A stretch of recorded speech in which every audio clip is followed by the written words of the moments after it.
But when the moment the act came, Officer Talley did not hesitate in his duty, making the ultimate sacrifice in his effort to save lives.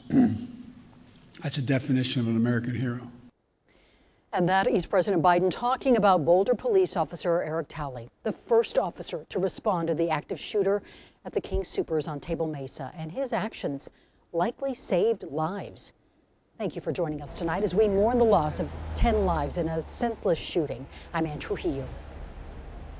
And I'm Shannon Ogden, live in Boulder, just across the street from the King Soopers where all this happened. And the most important thing I think we can do tonight is start this broadcast telling you the names of all 10 people who lost their lives right across the street yesterday.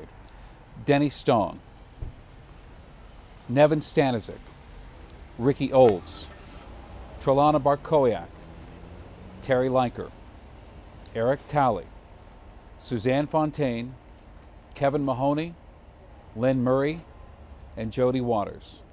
Their age range from 20 to 65 years old. And I want to say to the community, I am so sorry this incident happened.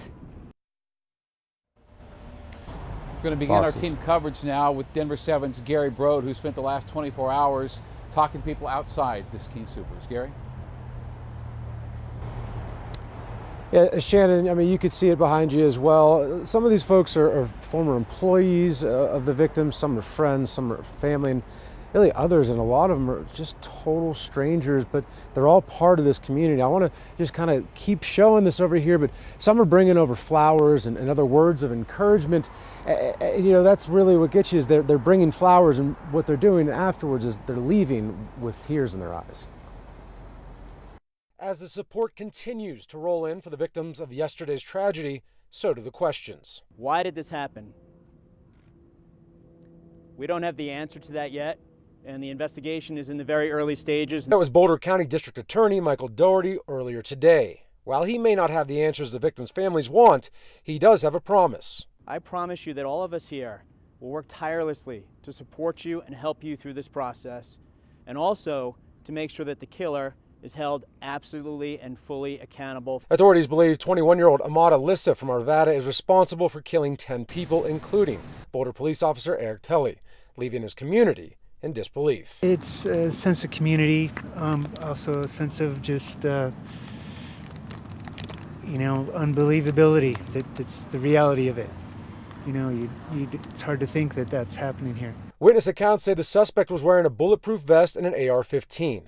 Others tell police employees and customers hid in the back room as they could hear shot after shot being fired. Jordan Silas used to work at this King Soopers. Tuesday morning, he waited in hopes some of his former co-workers would come by to get their cars. I knew Denny, I knew Ricky, I knew Terry.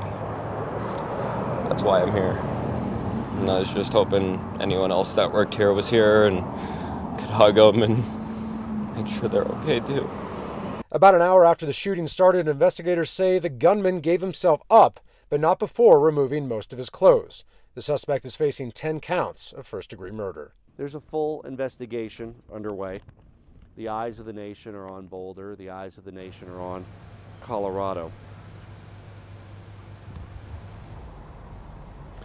And I do want to tell you, right as I said, the community is really getting involved. There's a group of about 24 folks who just showed up here with large bouquets of flowers. They're now placing it right in front of the parking lot here, right at the fence, and you can see that gathering continuing, more people kind of surrounding that area, just again showing the support for these victims, for their families, for their friends. You know, it's really something to just kind of be in awe of just a community coming together. Now, we did find out that the suspect was shot in the upper thigh. He was treated at the hospital. He was then taken to the Boulder County Jail, where he currently is sitting now. We did reach out to the Boulder DA to find out when he will be in court. They say they're unsure at this time. Reporting live here in Boulder, Gary Brode, Denver7. Gary, thank you. And you're right, as those people are showing up more and more, I think as classes get out for the day, as work gets off, people are showing up here. And those flowers that they're putting in that temporary fencing outside, they're the kind of bouquets wrapped in the plastic at the bottom. They're just the kind of bouquets you buy at the floral department of King Soopers. And also I want to share one thing. When you look at the front, there are these quickly discarded shopping carts all over, as you would imagine yesterday. But some of them are those little toy carts that you put your child in. They pretend to drive while you do your shopping. And it is such a powerful reminder of who was in there when this started yesterday. And of course, also among the victims, a Boulder police officer. And last night, hundreds of members of law enforcement lined the streets as part of that procession for Officer Eric Talley, the man who lost his life during yesterday's shooting. Ann? Thank you, Shannon. A Boulder police vehicle parked outside the police station has become a memorial. People drop flowers and other items there throughout the day. And we are hearing from Officer Talley's mother for the first time tonight. And Denver7's Russell Haythorne joins us with that story. Russell? Yeah, good evening, Ann. Officer Talley's mom, Judy, speaking to us from Albuquerque today. She says her son got into law enforcement after one of his friends was killed in a drunk driving accident. He wanted to protect and serve, and he was also a devoted family man. He has 7 children, 7 beautiful children, ranging from the ages of 7 to 20. My son gave his life to save those people at the King Savers. He gave it all, and the hate still continues.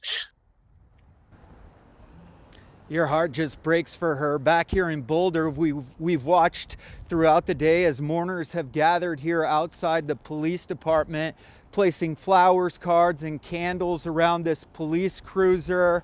It is a day of mourning here. It is a community on the mend after yet another senseless tragedy. Right outside the front doors of the Boulder Police Department.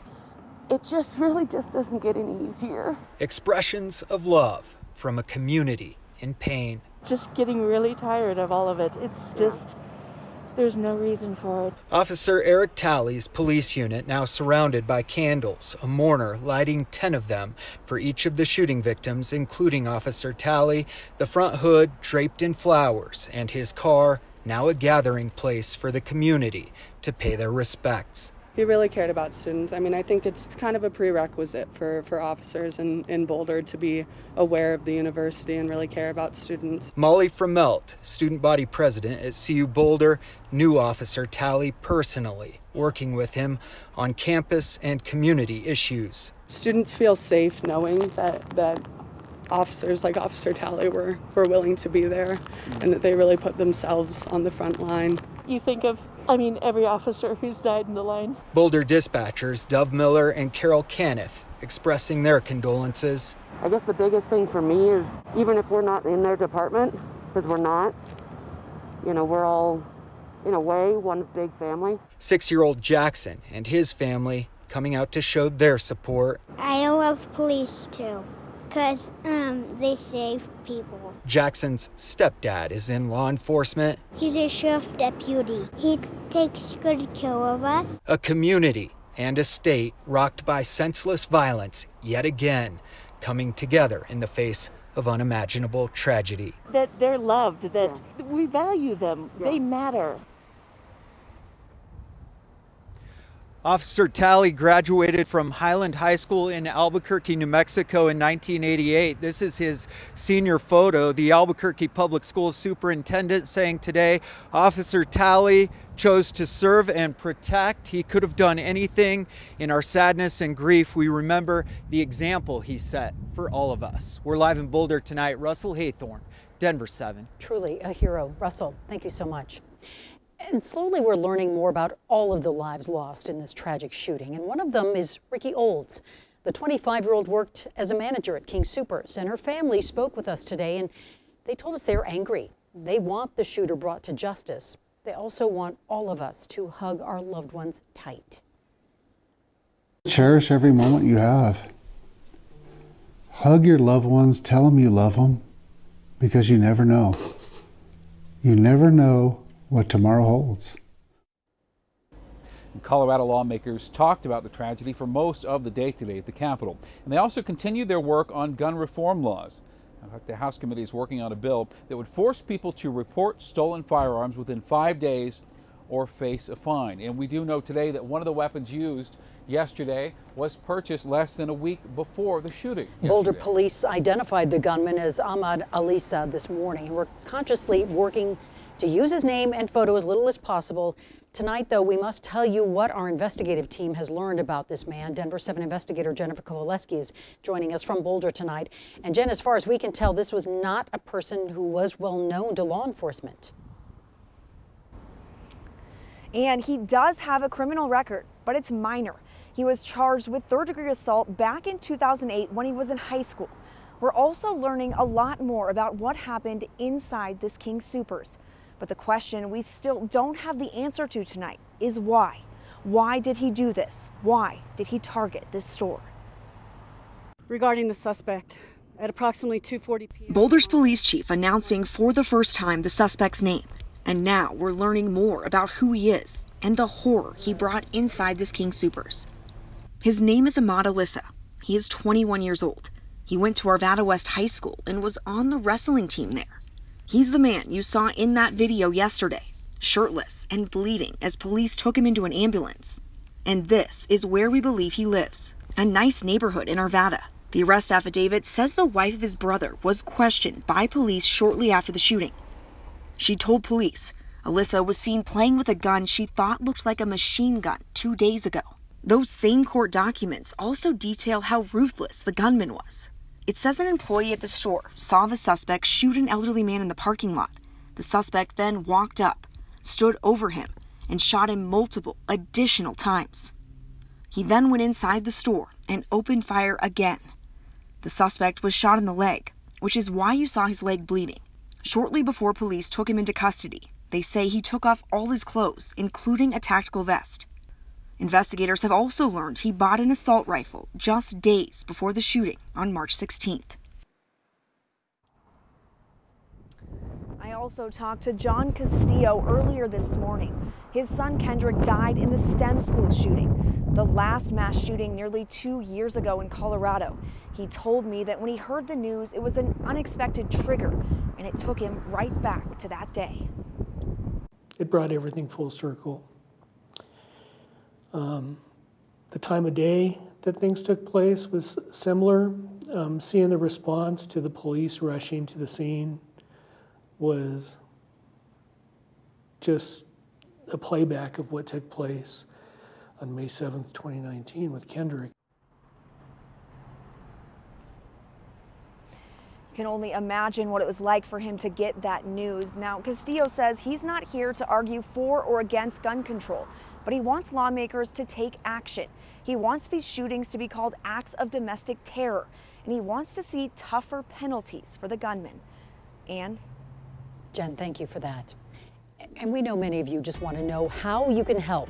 We will explain the resources that are out there after the break. Plus, more stories of heroism from inside that grocery store. Meet young man who ran inside to save lives when he saw the gunman approaching. Adrenaline died down. It was just anger. I was upset that any of this happened.